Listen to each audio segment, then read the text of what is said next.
আলেমুল আমাদের সাথে হিন্দু বিধর্মী নেতা সংসদে পাঠানো ইসলামী শরীয়তের বিধান কি আছে? তো আপনার এই দেশে তো হিন্দু আছে, বৌদ্ধ আছে, বিধর্মী আছে না? আচ্ছা, তো আপনার দেশে, আপনার এই দেশ তো গণতান্ত্রিক দেশ, আপনারাই বলেন। সূর্য পশ্চিম দিক থেকে উঠবে, আল্লাহ বলবেন ইসরাফিল দায়িত্ব শুরু করো, সিংহা বাজাবেন। তিনি সিংহায় ফুৎকার দিবেন 2 বার।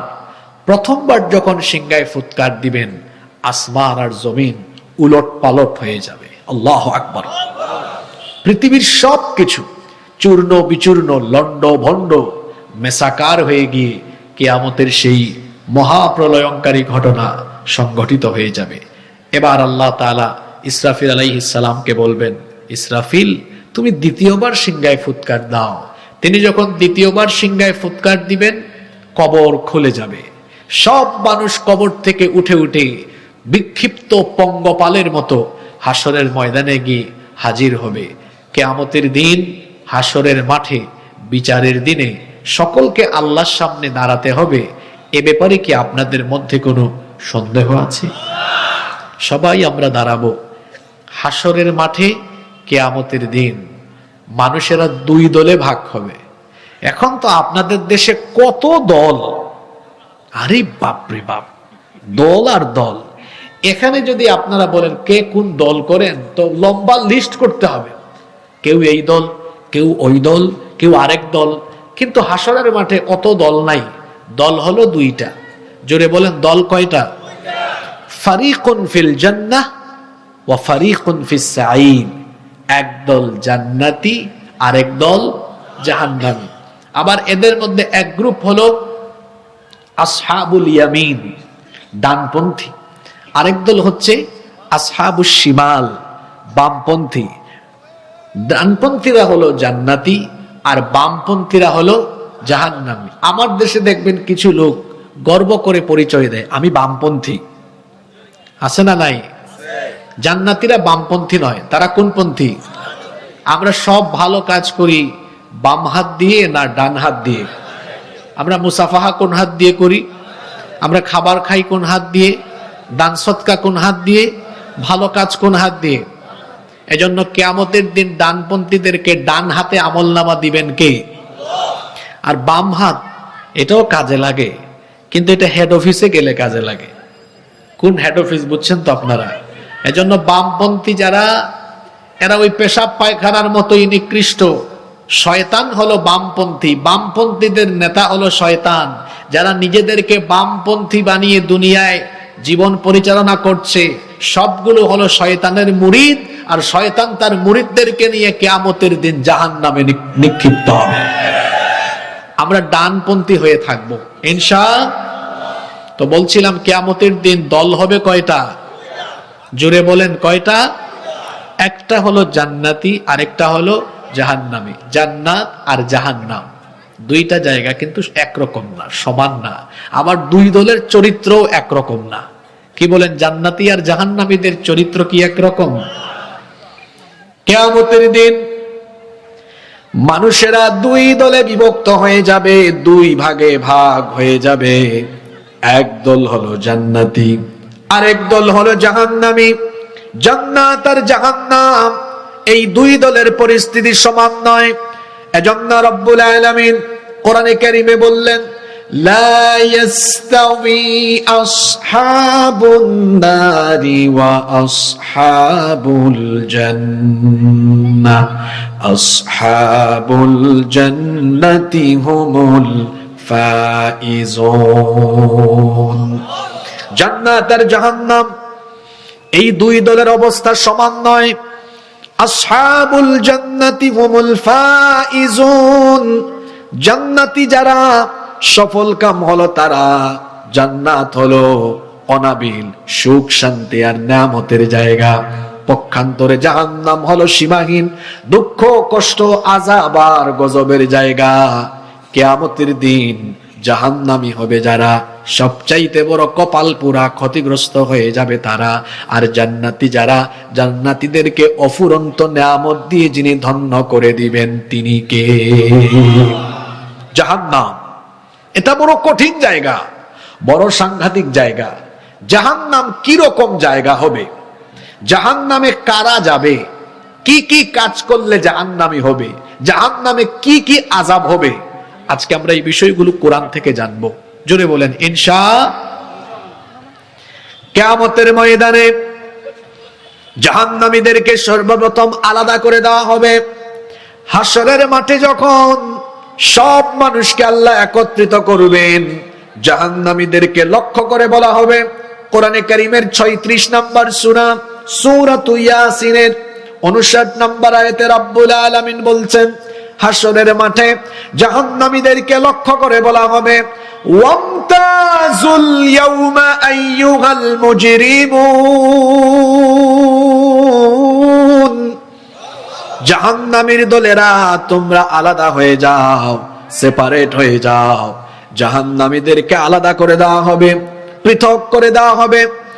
এরপরে আল্লাহ তাআলা আমলনামা ছেড়ে দিবেন। জাহান্নামীরা তাদের আমলনামা পেছন থেকে বাম হাতে পাবে, কারণ এরা তো হলো বামপন্থী, এরা হলো শয়তানপন্থী। দুনিয়াতে এরা শয়তানের মুরিদ হয়ে শয়তানের গোলামি করেছে, শয়তান খুশি হয় এমন এমন কাজ করেছে।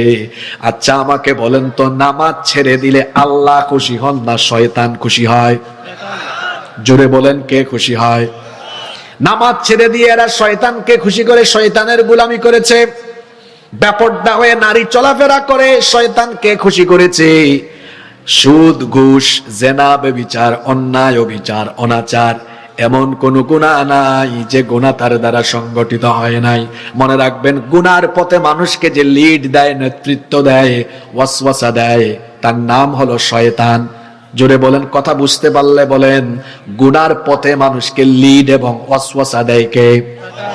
শয়তানকে খুশি করে শয়তানের কথা মতো যারা গোটা জীবন ভর গুনাহের সাগরে ভেসে বেড়ায়, পাপ করতে করতে করতে করতে যারা পাপের দরিয়ার অতল তলদেশে অবগাহন করে ফেলেছে, সেই সকল শয়তানের মুরিদদেরকে কিয়ামতের দিন আলাদা করে দেওয়ার পরে আল্লাহ বলবেন, এবার আমলনামা দাও।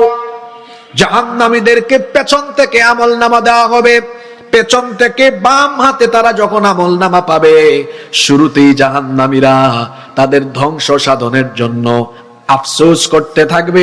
কোরআনে কারীমের 84 নম্বর সূরা সূরাতুল ইনশিকাকের 10 নম্বর আয়াত থেকে আল্লাহ বলছেন, ওয়া আম্মা মান উতিয়া কিতাবাহু وراء ظهره فسوف يدعو ثبورا ويصلى سعيرا। আর যাদেরকে পেছন থেকে বাম হাতে আমলনামা দেওয়া হবে, বাম হাতে আমলনামা পাওয়ার পরে তারা তাদের ধ্বংস সাধনের জন্য তারা কামনা করতে থাকবে। তারা বলবে, হায় রে হায়, এই আমলনামা পাওয়ার চাইতে আমরা যদি ধ্বংস হয়ে যেতাম সেটাই আমাদের জন্য ভালো হবে। তার কারণ হলো, হাতে আমলনামা পেয়ে দেখবে তার জীবনের সকল অপকর্ম এই আমলনামায় বিদ্যমান।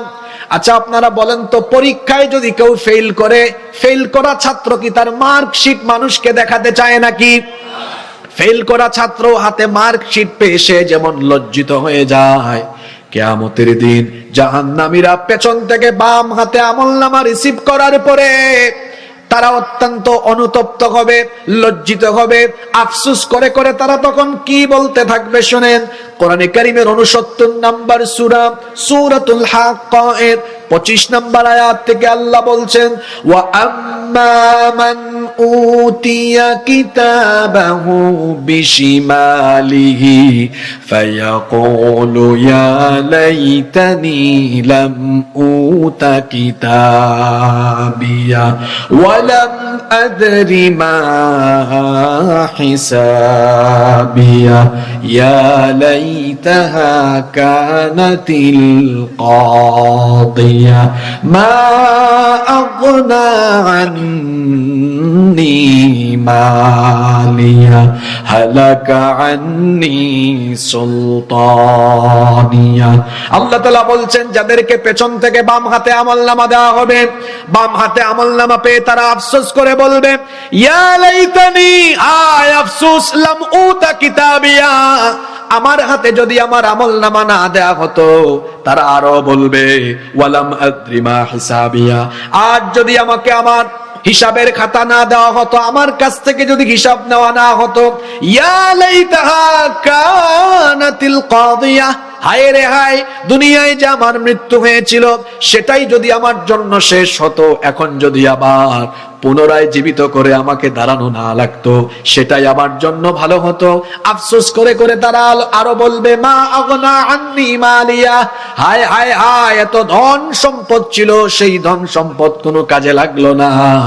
হালাকা আন্নি সুলতানিয়া, এত ক্ষমতা ছিল আমার, ইউনিয়ন পরিষদের মেম্বার ছিলাম, চেয়ারম্যান ছিলাম, উপজেলা পরিষদের চেয়ারম্যান, পৌরসভা সিটি কর্পোরেশনের মেয়র ছিলাম, পার্লামেন্ট মেম্বার ছিলাম, মিনিস্টার ছিলাম, হায় রে হায়, দুনিয়াতে আমার এত ক্ষমতা, এত দাপট, এত আধিপত্য, এই হাসরের মাঠে এখন আমার কোনো ক্ষমতা, আধিপত্য কোনো কিছুই কাজে লাগতেছে না। কথা বুঝে থাকলে বলেন তো, কিয়ামতের দিন একমাত্র ক্ষমতা থাকবে কার হাতে? আল্লাহ ছাড়া কারো কর্তৃত্ব সেই দিন সেখানে চলবে না। বাম হাতে আমলনামা দেওয়ার পরে, জাহান্নামীরা বাম হাতে আমলনামা পাওয়ার পরে আল্লাহ বলবেন, তুই তোর আমলনামা নিজেই পড়। আল্লাহ তাদেরকে বলবেন, ইকরা কিতাবাকা কাফা বিনাফসিকাল ইয়াউমা আলাইকা হাসিবা, তোর আমলনামা তুই পড়। নীলফামারীবাসী, আদালতে মামলা হলে এজলাসে আইনজীবীরা হেয়ারিং করে, এরপরে সাক্ষ্য গ্রহণ হয়। দুনিয়ার বিচারের সাথে আখিরাতের বিচারের কোনো মিল নাই। হাতে আমলনামা পাওয়ার পরে আল্লাহ বলবেন, তোর আমলনামা তুই পড়, তোরটা তুই পড়, অন্য কেউ পড়ে দিবে না। জাহান্নামীরা হাতে আমলনামা পেয়ে তারা পড়তে চাইবে না। পড়বে কেমনে বলেন তো? এটা দেখবে খালি গুনাহ লেখা, এখানে শুধু পাপ আর পাপ। রাত ৩টা-৪টা পর্যন্ত মোবাইলে যে অপকর্ম করেছে সেগুলো এখানে লেখা আছে। সুদ খেয়েছে, ঘুষ খেয়েছে, চাঁদাবাজি করেছে, লুণ্ঠন করেছে, ডাকাতি করেছে, মানুষের হক নষ্ট করেছে, 5 ওয়াক্ত নামাজ ছেড়ে দিয়েছে, যত রকমের গুনাহ আর অপকর্ম করেছে, সকল গুনাহ আর অপকর্ম আমলনামায় থাকবে কি থাকবে না? অবশ্যই থাকবে। আল্লাহ বলবেন, কিরে তুই পড়স না কেন? তোরে বললাম পড়তে, তুই পড়িস না কেন?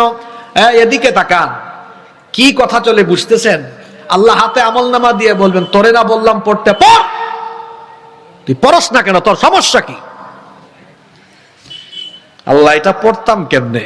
সম্ভবত এটা আমার না, আরেকজনেরটা ভুল করে আমার হাতে দেওয়া হয়েছে। নাউযুবিল্লাহি মিন যালিক। বাঁচার জন্য একটু কৌশল অপকৌশল অবলম্বন করবে, বলবে আল্লাহ এটা আমার না, এই জন্য আমি পড়তেছি না। কারণ সে হাতে আমলনামা নিয়ে দেখবে, হায় হায় হায়, কেমন আমলনামা এটা!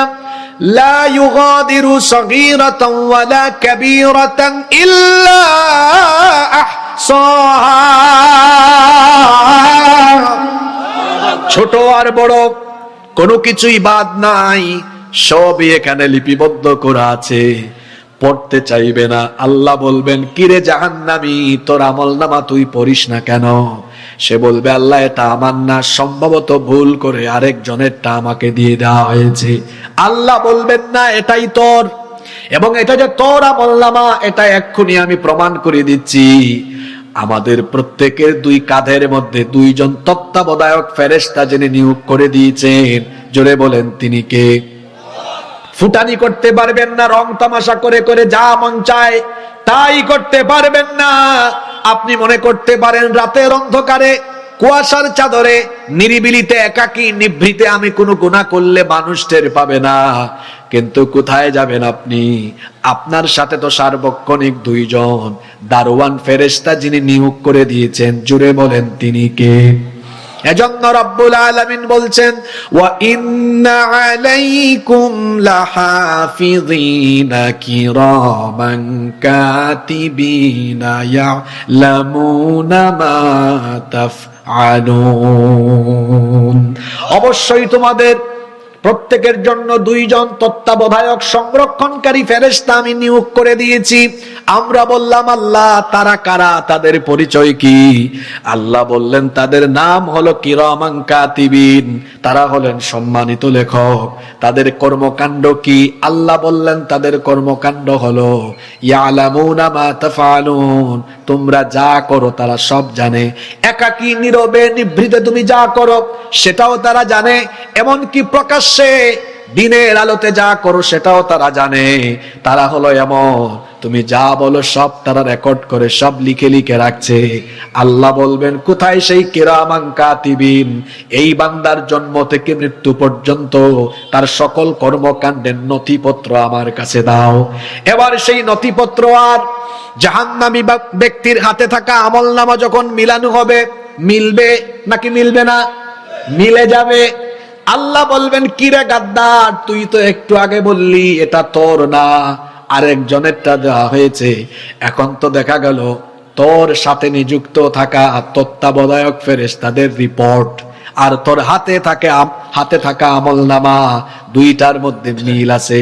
তখনও এই জাহান্নামী পাপী গাদ্দার বাঁচার জন্য বলবে আল্লাহ ফেরেশতারা যতগুলো রিপোর্ট এখানে লিখেছে একটাও সত্য নয়, বানিয়ে বানিয়ে আমার বিরুদ্ধে রিপোর্ট করেছে, এগুলো একটাও আমি করি নাই। এই কথা বলে কি তখন বাঁচা যাবে নাকি? এই কথা বলে তখন বাঁচা যাবে না। আল্লাহর বিচারের সিস্টেম কি সাংঘাতিক আমি বুঝি না। কেমনে মানুষ গুনাহ করে, কেমনে মানুষ পাপ করে। আহারে, আল্লাহ তাআলার বিচারের প্রক্রিয়া বড় ভিন্ন, বড় সাংঘাতিক, বড় কঠিন, বড় অদ্ভুত।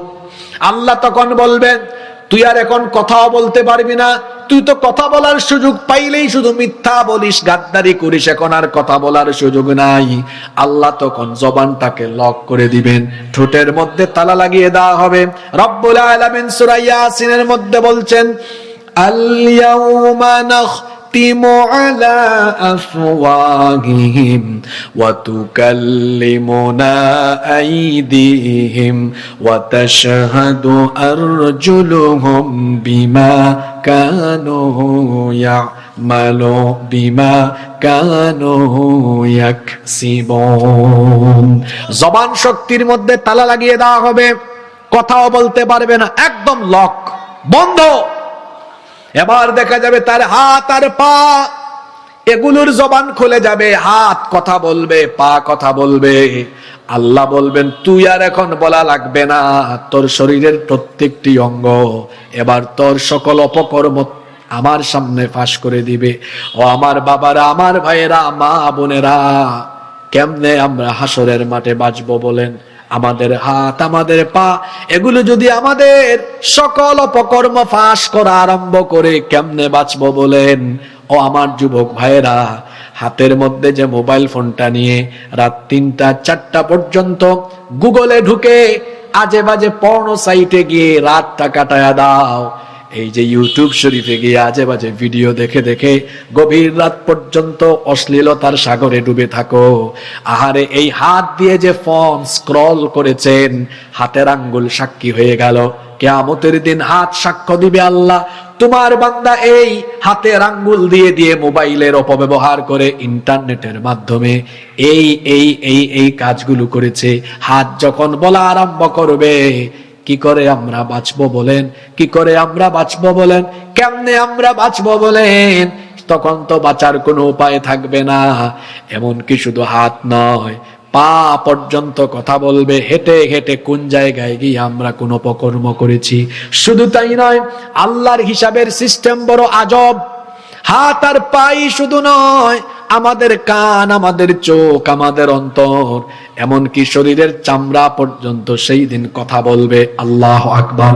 এজন্য আল্লাহ তাআলা বলছেন জাহান্নামীদেরকে যখন জাহান্নামে ঢুকানো হবে, জাহান্নামীদের শরীরের অঙ্গ প্রত্যঙ্গ এবং চামড়া পর্যন্ত কথা বলবে।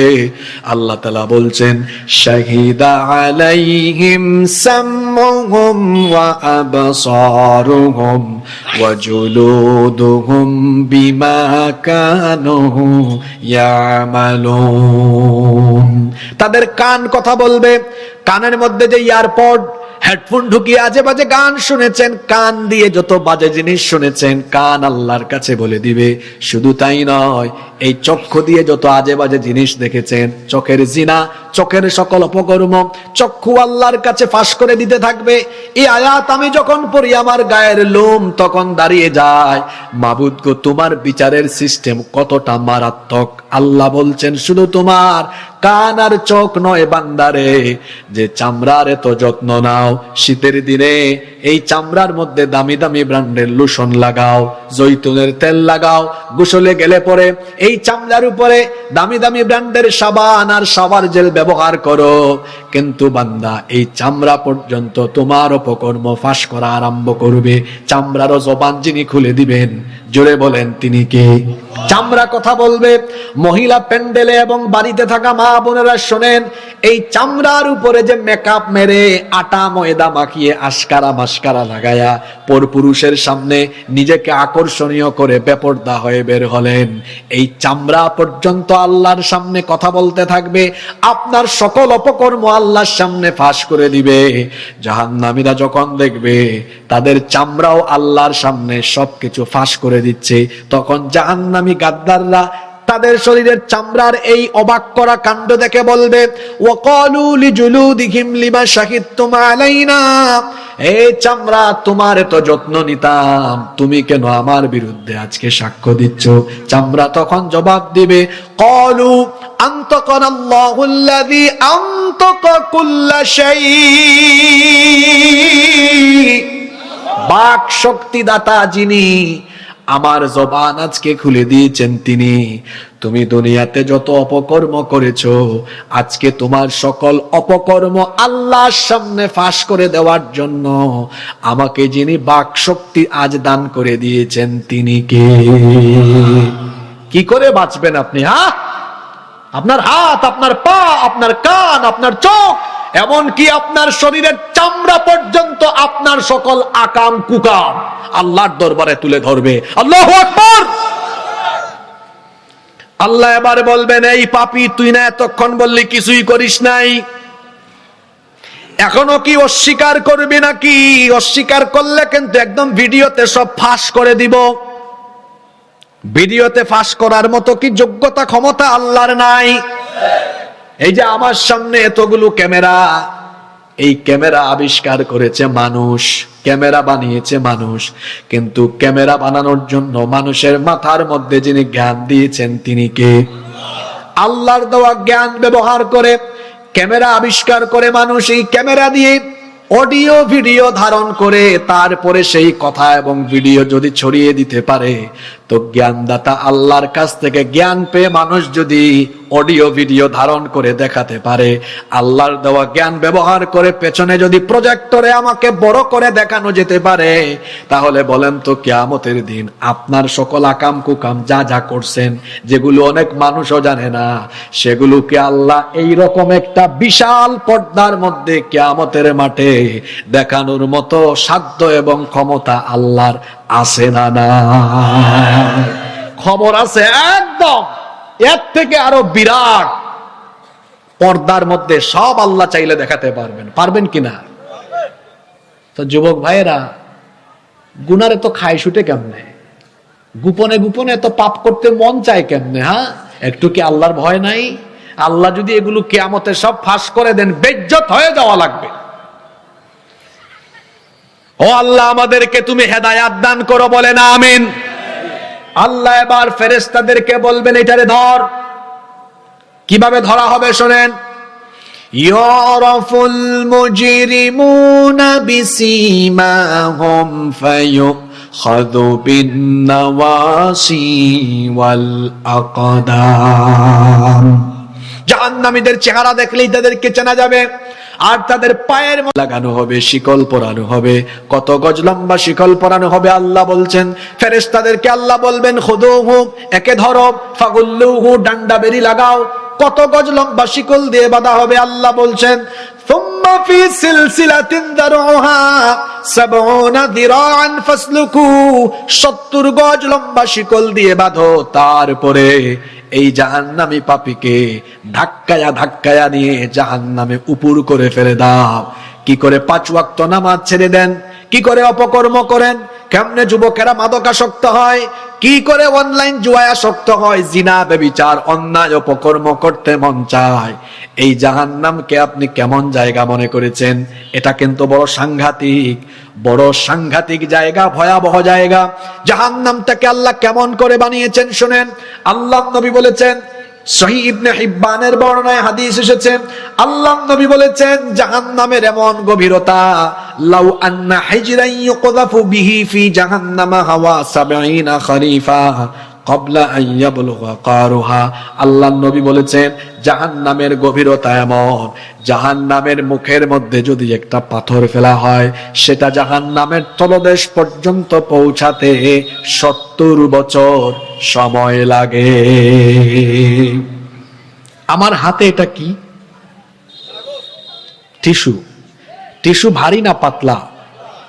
পাতলা কোনো জিনিস নিচে ফেললে এটা পড়তে দেরি হয়, কিন্তু ভারী কোনো বস্তু নিচে পড়তে সময় আরো দ্রুত সময়ে পড়ে যায়, তাই না?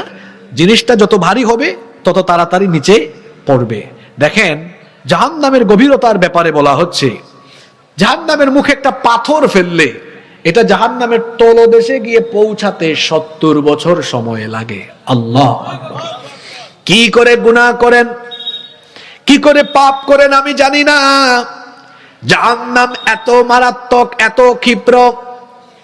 জাহান্নাম কিয়ামতের দিন এমন ক্ষিপ্রতা, এমন তীব্রতা ধারণ করবে। আল্লাহর নবী বলেছেন, ইউক্তা বিজাহান্নামা ইয়াউমা ইযিল্লাহা ৭০,০০০ জিমামিন মা কুল্লি জিমামিন ৭০,০০০ মালাকি ইয়াজুরুনাহা। আল্লাহর নবী বলেছেন জাহান্নামকে এমন অবস্থায় টেনে আনা হবে, সেই দিন জাহান্নামের ৭০,০০০ লাগাম থাকবে। কথা বুঝে থাকলে বলেন কত হাজার লাগাম? জাহান্নামের ৭০,০০০ লাগাম থাকবে। আবার প্রত্যেকটা লাগাম ধরে রাখার জন্য প্রতিটা লাগামে ৭০,০০০ ফেরেশতা থাকবে। চিন্তা করেন কত ভয়ঙ্কর। লাগামের সংখ্যা হলো ৭০,০০০, আবার প্রতিটা লাগামে নিয়োগকৃত ফেরেশতার সংখ্যা হলো ৭০,০০০। তাহলে গোটা জাহান্নামে শুধু লাগাম ধরে রাখার জন্য কত ফেরেশতা? ৭০,০০০ গুণ ৭০,০০০ সমান হলো ৪৯০ কোটি। ৪৯০ কোটি, ৪৯০ কোটি। তার মানে জাহান্নামের লাগামকে ধরে রাখার জন্য মহান আল্লাহ ৪৯০ কোটি ফেরেশতার লাগামেই নিয়োগ করে রেখেছেন। আল্লাহু আকবার! রাত গভীর হয়ে গেলে ওয়াজ করে মজা পাওয়া যায় না, কারণ মানুষের ব্রেইনকে আপনারা টায়ার্ড বানায়া, ক্লান্ত বানায়া আমাদেরকে উঠান। হায় রে কমিটি! প্রধান বক্তাকে দিবেন সব বক্তার আগে, বাকি সব বক্তাকে দিবেন পরে, সারা রাত ওয়াজ করেন। এমন এমন কথাগুলো আমরা বলি, অনেকে এদিক থাকে। আমি তো এখান থেকে সবাইকে দেখতেছি, ক্লাসে যখন ছাত্ররা কেউ ডানে বামে তাকায় তখন আর কথা বলতে মজা লাগে না। মাঝখান থেকে একজন উঠে আরেকজন এদিক তাকায়, এটা কোনো পরিবেশ নয়। আপনারা রাগ করবেন না, উত্তরাঞ্চলে এই পরিবেশটা নীলফামারীতে বেশি। গত বছর আমি ডুমারে এই কথা বলে গিয়েছিলাম এবং রাগ করে বলেছিলাম এই ডুমারে আর আসবোই না। 11টার পরে উঠেছি। ভাই আমরা একাডেমিশিয়ান মানুষ, আমরা যখন বসি শেষ পর্যন্ত শুধু কোরআন হাদিস দিয়ে কথা বলতে পছন্দ করি। মাহফিলে যদি শুধু কালেকশনই উদ্দেশ্য থাকে তাহলে রাস্তায় বসায় দিবেন, তুলতে থাকবে। আর মানুষকে ওয়াজ শোনানোর উদ্দেশ্য হলে টাইম ম্যানেজমেন্ট শিখবেন, যথাসময়ে বক্তা উঠাবেন। জাহান্নামের গভীরতা এবং তীব্রতার কথা বলছিলাম। আবার এর আগুনের ধরন কেমন, এত মারাত্মক আগুন। আল্লাহ নবী বলেছেন জাহান্নামের আগুনকে একটানা ধারাবাহিক ভাবে ৩০০০ বছর উত্তাপ দেওয়া হয়েছে। প্রথম পর্যায়ে জাহান্নামের আগুনকে একটানা ১০০০ বছর উত্তাপ দেওয়া হয়েছে, যার ফলে জাহান্নামের আগুন রক্তিম বর্ণ ধারণ করলো। দ্বিতীয় পর্যায়ে আরো ১০০০ বছর উত্তাপ দেওয়া হলো, যার ফলে জাহান্নামের আগুন কৃষ্ণ বর্ণ ধারণ করলো। তৃতীয় পর্যায়ে আরো 1000 বছর যখন উত্তাপ দেওয়া হলো, জাহান্নামের আগুন তখন তমসাচ্ছন্ন নিকষ কালো অবস্থায় পরিগণিত হলো। 3000 বছর একটানা উত্তাপ দেওয়ার ফলে জাহান্নামের আগুনের কালার কালো বর্ণে রূপান্তরিত হয়েছে। কথা বুঝে থাকলে বলেন তো, জাহান্নামের আগুনের কালার কি? দুনিয়ার আগুনের কালার কেমন? এখানে সবগুলো লাইট বন্ধ করে দিয়ে যদি দুনিয়ার আগুন জ্বালানো হয়, এই জায়গাগুলো আলোকিত হওয়ার সম্ভাবনা আছে, কারণ দুনিয়ার আগুনের কালার হলো লাল। কিন্তু জাহান্নামের আগুন এমন মারাত্মক, আলোকিত জায়গায় জ্বললে গোটা জায়গা তমসাচ্ছন্ন অন্ধকারে নিমজ্জিত হয়ে যাবে। আবার এটা এমন মারাত্মক আগুন, জাহান্নামের তুলনায় দুনিয়ার আগুনের তীব্রতা হলো 70 ভাগের 1 ভাগ। দুনিয়ার আগুনের দহন ক্ষমতা হলো জাহান্নামের তুলনায় 70 ভাগের 1 ভাগ।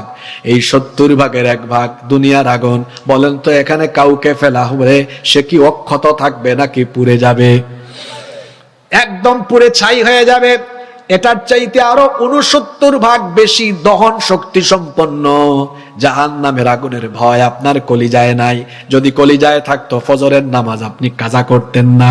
যদি জাহান্নামের সেই আগুনের ভয় আপনার অন্তরে থাকতো, আপনি সুদ খাইতেন না, ঘুষ খাইতেন না, অন্যায় করতেন না, জেনা করতেন না, ব্যভিচার করতেন না, মহিলারা বেপরদা বের হতো না। যদি জাহান্নামের আগুনের ভয় কলিজায় থাকতো, মানুষ গুনাহের ধারে কাছেও যেত না। বড় মারাত্মক, তীব্র, সাংঘাতিক সেই আগুনের মধ্যে জাহান্নামীদের মাথার চুলের মুঠি ধরে, তারপরে তাদেরকে জিনজিল লাগায়া টেনে হিচড়ে যখন জাহান্নামে ফেলা হবে, জাহান্নামের দারোয়ান ফেরেশতা, জাহান্নামের সিকিউরিটিতে থাকা ফেরেশতারা এদের অবস্থা দেখে তাদের সাথে কি কথা বলবেন? কোরআনে কারিমে আল্লাহ বলছেন, কুল্লামা উলকিয়া ফিহা ফাউজুন সাআলাহুম খাজানাতুহা আলাম ইয়াতিকুম নাযীর।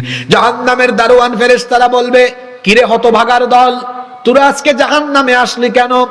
তোদের কাছে কি কোনো সতর্ককারী যায় নাই? তোদের কাছে কি নবী রাসূল কিংবা তাদের ওয়ারিস উলামা মাশায়েখ, তারা কি তোদেরকে জাহান্নামের ব্যাপারে সাবধান সতর্ক করে নাই? তোরা আজকে জাহান্নামে আসলে জানিস নাকি এটা বড় কঠিন জায়গা, এর চেয়ে কঠিন শাস্তি, এর চেয়ে কঠিন দুঃখের জায়গা আর নাই। জাহান্নামের দারোয়ান ফেরেশতারা বলবে, আল্লাহ তাআলা যত আযাব আর গজব এবং কঠিন শাস্তির জায়গা বানিয়েছেন, তার মধ্যে সবচেয়ে কঠিন, সবচেয়ে ভয়াবহ জায়গার নাম জাহান্নাম। এখানে আসলি কেন? তোরে কি জাহান্নামের ব্যাপারে দুনিয়ায় কেউ সতর্ক করে নাই, সাবধান করে নাই?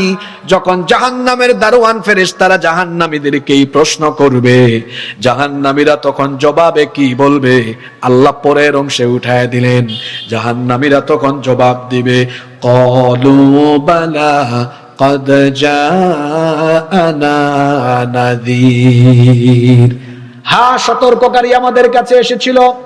ফেরেশতারা তখন বলবে, যদি সতর্ককারী তোমাদের কাছে এসেই থাকে, তাহলে তোমরা সতর্কবাণী শোনার পরে কেমন আচরণ করেছিলে? তখন জাহান্নামীরা বলবে, ফাকাযযাবনা ওয়া কুলনা মা নাযালাল্লাহু মিন শাই। আমরা এগুলো বিশ্বাসই করি নাই, আমরা এগুলো শুনেছি কিন্তু বিশ্বাস করি নাই। যারা এগুলো বলেছে তাদের কথার কোনো দামও দেই নাই, বরং উল্টা তাদেরকে আমরা পথভ্রষ্ট ভাবতাম, আমরা তাদের কথায় পাত্তা দিতাম না।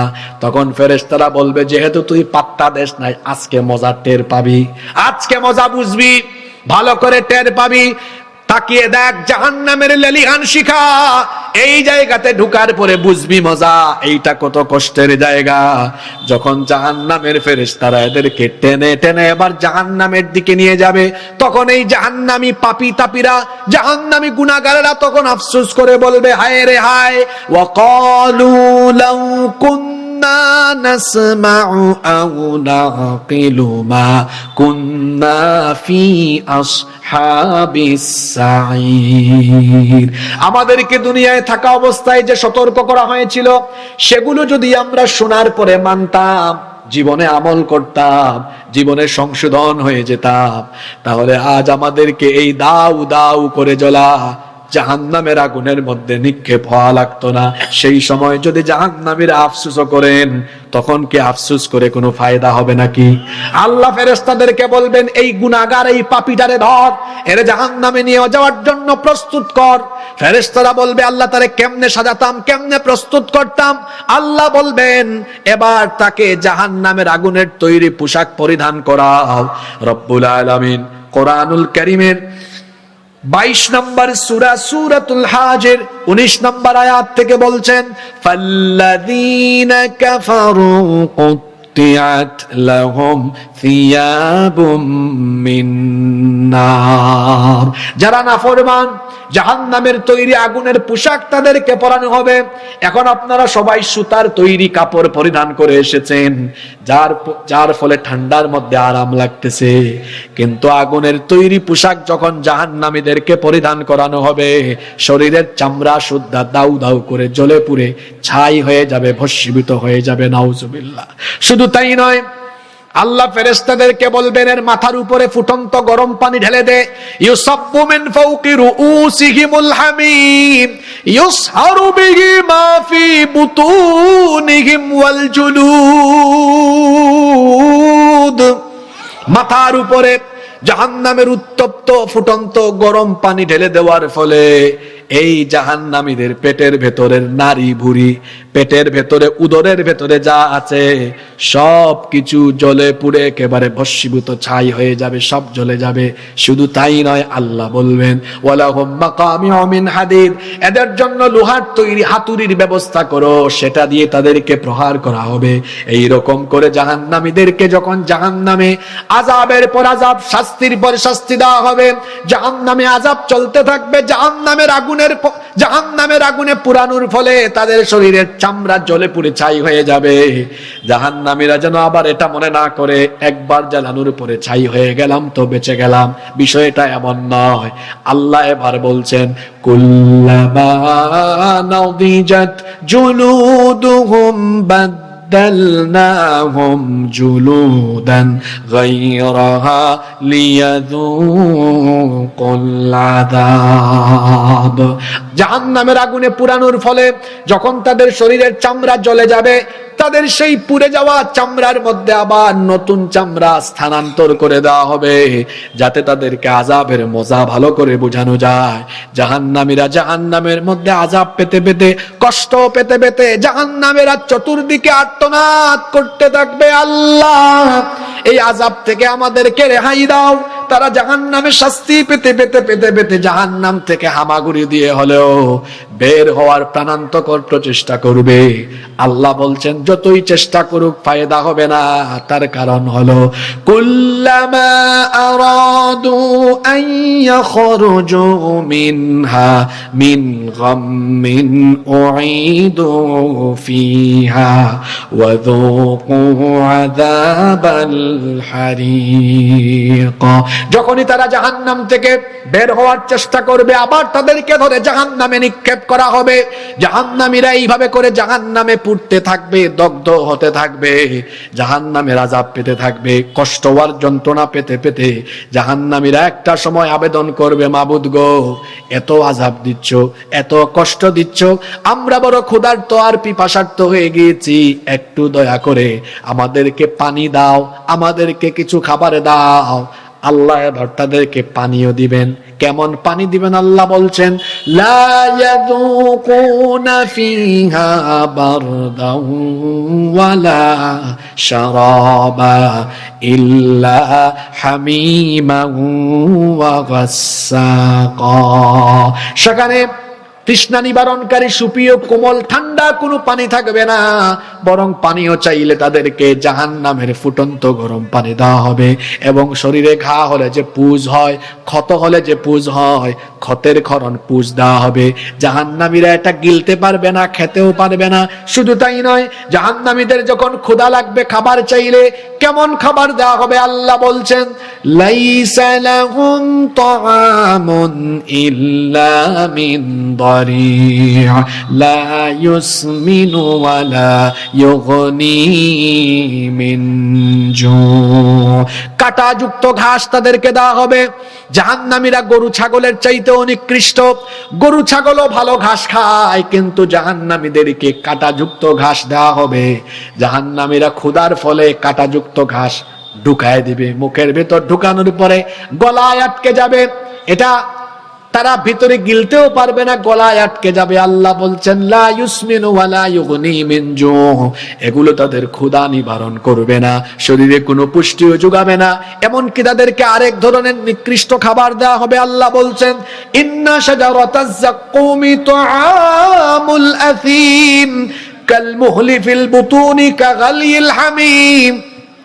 জাক্কুম নামক এক ধরনের নিকৃষ্ট খাবার তাদেরকে দেওয়া হবে, যেটা গ্রহণ করার ফলে তাদের উদরের ভেতর থেকে সবকিছু উতলে বের হয়ে যাওয়ার মতো পরিস্থিতি হবে। নাউজুবিল্লাহ।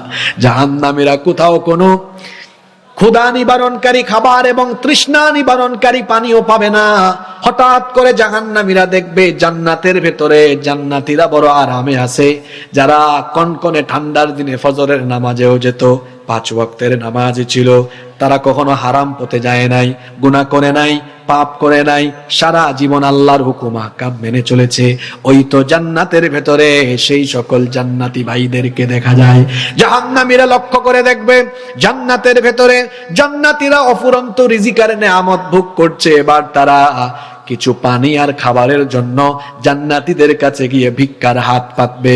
জাহান্নামীরা জান্নাতীদেরকে কি বলবে, তাদের কথোপকথন আল্লাহ তাআলা কোরআনে কারীমের 7 নম্বর সূরা সূরাতুল আরাফের 50 নম্বর আয়াতে তুলে দিলেন। জাহান্নামীরা গিয়ে জান্নাতীদেরকে বলবে ওয়ানাদা আসহাবুন নারি ওয়া আসহাবাল জান্নাতি আন আফিদু আলাইনা মিনাল মাই আও মিম্মা রাযাকাকুমুল্লাহ। জাহান্নামীরা গিয়ে বলবে হে জান্নাতি ভাইয়েরা, তোমাদেরকে আল্লাহ তাআলা যে রিজিক দিয়েছেন, কিছু রিজিক, কিছু খাবার আর পানীয় আমাদের দিকে ছুড়ে দাও, আমরাও খায়া দায়া বাঁচি। যখন জাহান্নামীরা জান্নাতীদের কাছে আবদার করবে, জান্নাতীরা তখন জাহান্নামীদেরকে জবাব দিবে ক্বালু ইন্নাল্লাহা হাররামাহুমা আলাল কাফিরিন। এই জাহান্নামীরা, তোদের মতো পাপী আর গুনাহগারদের জন্য আল্লাহ জান্নাতের সকল নাজ নেয়ামতকে হারাম করে দিয়েছেন। নাউযুবিল্লাহি মিন যালিক। কি কঠিন পরিস্থিতি দেখেন, একদিকে আযাব, খাবারও নাই, পানিও নাই। জাহান্নামীরা আপসেট, হতাশ হয়ে পড়ে থাকবে। হঠাৎ করে, শুনতেছেন আপনারা, হঠাৎ করে জাহান্নামীরা জাহান্নামে তাদের ভণ্ড নেতাদের সাথে সাক্ষাৎ লাভ করবে। কাদের সাথে? ঘুমাই গেছেন নাকি আপনারা? এগুলা শুই না, এখান থেকে উঠেন, নাহলে সকালবেলা আবার ওই ভণ্ড নেতাদের সাথে চলাফেরা শুরু করবেন। তো আমার কথাবার্তা শুই না, এখন রাস্তাঘাটে বলি আর না, হুজুরটা এতক্ষণ বহুত ভালো ওয়াজ করছিল, হঠাৎ করে বেলাইনে চলে গেছে। বেলাইনে আমি যাই নাই, বেলাইনে আপনি গিয়েছেন। আপনার লাইন ঠিক করে দেওয়ার জন্য আমি সূরা নাম্বার, আয়াত নাম্বার বলি, বাড়ি গিয়ে মিলাই দেখেন। এই স্পষ্ট কথাবার্তা শোনার পরেও যারা বিপথে যাবে, আমি মনে করব শয়তান তার মগজের মধ্যে, তার বিবেকের মধ্যে পেশাব করে দিয়েছে। বুঝে না কেন এগুলো? আল্লাহ তাআলা কোরআনে কিচ্ছু গোপন রাখেন নাই, সব আল্লাহ তাআলা ফাঁস করে দিয়েছে। জাহান্নামে এবার ভণ্ড নেতা আর কর্মীদের সাক্ষাৎ ঘটবে। কোন সব নেতা? যাদের জীবনে নামাজ নাই, ইসলামের বিরোধিতা, কোরআনের বিরোধিতা, শরিয়া আইনের বিরোধিতা, শরিয়া আইনকে বিশ্বাসী করে না, এমন নেতা আমার সমাজে আছে না নাই? আল্লাহর কোরআনের আইন তার ভালো লাগে না, বরং যারা কোরআনের আইন কায়েম করতে চায় দেখলেই তাদেরকে ধর্ম ব্যবসায়ী আর মৌলবাদী বলে। ভাই, আলেম ওলামাদেরকে ধর্ম ব্যবসায়ী বলার আগে দয়া করে প্লিজ আয়নায় নিজেদের চেহারাটা একটু দেখে নেন। এই দেশে আলেমদেরকে, কোন আলেমের পকেটে আপনি 2-3 কোটি টাকা ঢুকাইয়া, অথবা যদি বলেন হুজুর আপনাকে পার্লামেন্ট মেম্বার এমপি বানাই দিব, শর্ত হলো আপনার টুপি জুব্বা এগুলো খুলে শার্ট প্যান্ট পরে হাঁটবেন আর দাড়ি ফেলে দিয়ে ক্লিন শেভ করবেন। বলেন তো কোনো আলেমকে আপনি টাকা বা ক্ষমতার লোভ দেখাইয়া এটা করাইতে পারবেন? সবাই বলেন পারবেন। কিন্তু আমাদেরকে যারা ধর্ম ব্যবসায়ী বলে, ওদেরকে যদি বলেন ভাই ভোট বাড়বে, শার্ট প্যান্ট খুলে আজকে থেকে পাঞ্জাবি টুপি পরবেন, ওই এমন টুপি পরবে ঘুমানোর টাইম আর খুলবে না।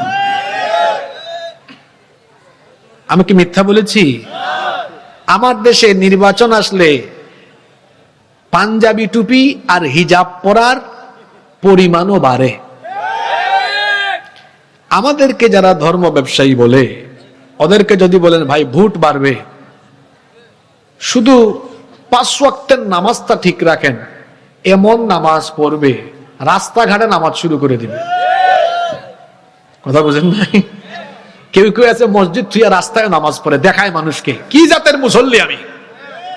শুধু তাই নয়, নামাজ তখন 5 ওয়াক্তের জায়গায় 7-8 ওয়াক্ত হয়। বলবেন 7-8 ওয়াক্ত হয় কেমনে? দেখবেন গ্রামের মসজিদগুলোতে নামাজ একটু আগে ভাগে হয়, কিন্তু বাজার বা কেন্দ্রীয় মসজিদে নামাজ 15-20 মিনিট আধা ঘন্টা লেট করে হয়। এক ক্যান্ডিডেট ইলেকশনের টাইমে এক অজপাড়া গ্রামে ঢুকেছে গণসংযোগ করতে। এশার নামাজের সময় হয়েছে, নামাজ আদায় করেছে। কিছুক্ষণ পরে বাজারে গিয়ে দেখে কেন্দ্রীয় মসজিদে এখনো আজান হয়েছে। সাঙ্গপাঙ্গরা বলতেছে লিডার, এখানে তো দেখি এখনো আজান হয়।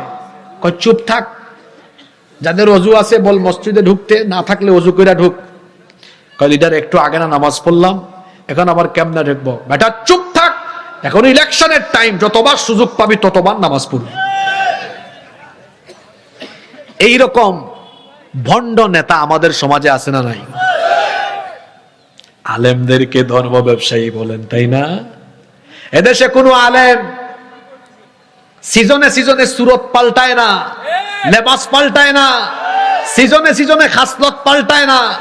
বরং যারা আলেমদেরকে ধর্ম ব্যবসায়ী বলে, এরা ভোট আর ক্ষমতার নেশায় সিজনে সিজনে সুরত পাল্টায়, খাসলত পাল্টায়। সুতরাং ভোট জুট আর ক্ষমতার আশায় নেশায় যারা সময়ে সময়ে সুরত পাল্টায়, লেবাস পাল্টায়, খাসলত পাল্টায়, ওরাই হলো প্রকৃত ধর্ম ব্যবসায়ী।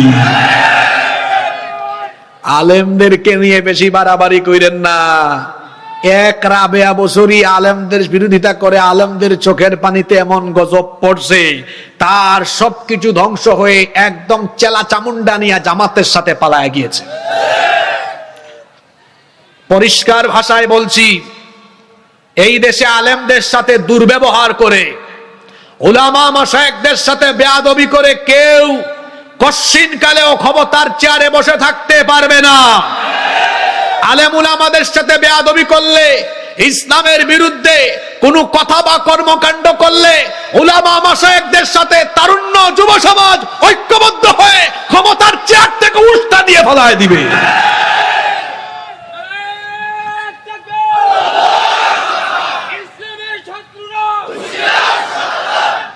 সম্মানিত নীলফামারীবাসী, বলছিলাম জাহান্নামে এবার ভণ্ড নেতা আর কর্মীদের সাক্ষাৎ ঘটবে। কষ্ট হচ্ছে আপনাদের?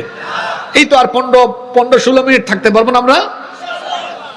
জাহান্নামে ভণ্ড নেতার কর্মীদের সাক্ষাৎ। কোন সব নেতার, কোন সব কর্মী যাদের দিনের কোনো খবর নাই, ইসলামের কোনো খবর নাই, দিন মানে না, আল্লাহ রাসূলের তরিকা মতো চলে না, বরং তারা মানুষের তৈরি করা, তার নেতা নেত্রীর তৈরি করা আদর্শ পথ মতে সংগ্রাম করে, যারা ইসলামের বিপরীতে, কোরআনের বিপরীতে জীবন চালায়, সংগ্রাম করে, এরা এবার জাহান্নামে একত্রিত হবে। এবার ভণ্ড সেই সকল কর্মীরা ভণ্ড নেতাদেরকে আটকায় দিবে। কোরআনে কারীমের 14 নম্বর সূরা বাড়ি গিয়া মিলায়া একেবারে পড়ে নিয়েন। আল্লাহ যেন আমাদের অন্তরে হেদায়াত দান করেন, বলেন আমিন। কোরআনুল কারীমের 14 নম্বর সূরা, সূরাতু ইব্রাহিমের 21 নম্বর আয়াত থেকে আল্লাহ বলছেন, এবার ভণ্ড কর্মীরা তাদের ভণ্ড ইসলাম বিরোধী নেতাদেরকে আটকায়া বলবে, ফাকালা الضعفاء للذين استكبروا إنا كنا لكم تبعا فهل أنتم مغنون عنا من عذاب الله من شيء তারা বলবে ইন্না কুন্না লাকুম তাবান, লিডারেরা, ও লিডারেরা, ইন্না কুন্না লাকুম তাবান, নিশ্চয়ই আমরা আপনাদের অনুসারী ছিলাম, আপনারা যা বলেছেন তাই করেছি। যে অপকর্ম করতে বলেছেন, যার বিরুদ্ধে স্লোগান দিতে বলেছেন, যা করতে বলেছেন, যেখানে আগুন লাগাইতে বলছেন, যারে মারতে বলছেন, পিটাইতে বলছেন, পিস্তল দেখাইতে বলছেন, সবই করেছি। আমরা তো আপনাদের অনুসারী ছিলাম। দুনিয়াতে আপনার কাম করতে গিয়া যেখানে যেখানে সমস্যায় পড়েছি, আপনি তো মাথার ছায়া হিসাবে ছিলেন। এই ওসি, এটা আমার লোক, চুপ, বেশি কথা বললে একদম খাগড়াছড়ি রাঙ্গামাটি। লিডার, আপনি তো আমাদের মাথার ছায়া ছিলেন, দেখছেন না, পোস্টার লাগাইতাম আর বক্তৃতায় বলতাম আমার আস্থা, আশা, ভরসার শেষ ঠিকানা। আমার দেশে কিছু লোক আছে, এরা দেখবেন এমন চামচার ঘরের চামচা, বক্তৃতা আরম্ভ করে বিসমিল্লাহ নাই, আল্লাহর নাম নাই, রসুলের নাম, দুই 3 মিনিট বক্তৃতায় চাটুকারি করতে করতে চলে যায়। চামচার ঘরের চামচা, কথাটা এইভাবেই বললাম। আপনি তো চামচা হইছেন কেন? আমারও তো কেউ আব্বা ডাকলেও তার সামনে পিছনে ঘুরাইতে পারবে না, কারণ আমার জীবনের শ্রম, রক্ত, ঘাম, আমার শক্তি সামর্থ্য, এটা কারো পিছনে সামনে চামচামি করে দিব না, বরং শক্তি সামর্থ্য আল্লাহর দ্বীনের জন্য, আল্লাহর জমিনে কোরআনের রাজ কায়েমের জন্য উৎসর্গ করব। এর বাহিরে যাওয়ার কোন সুযোগ আমাদের।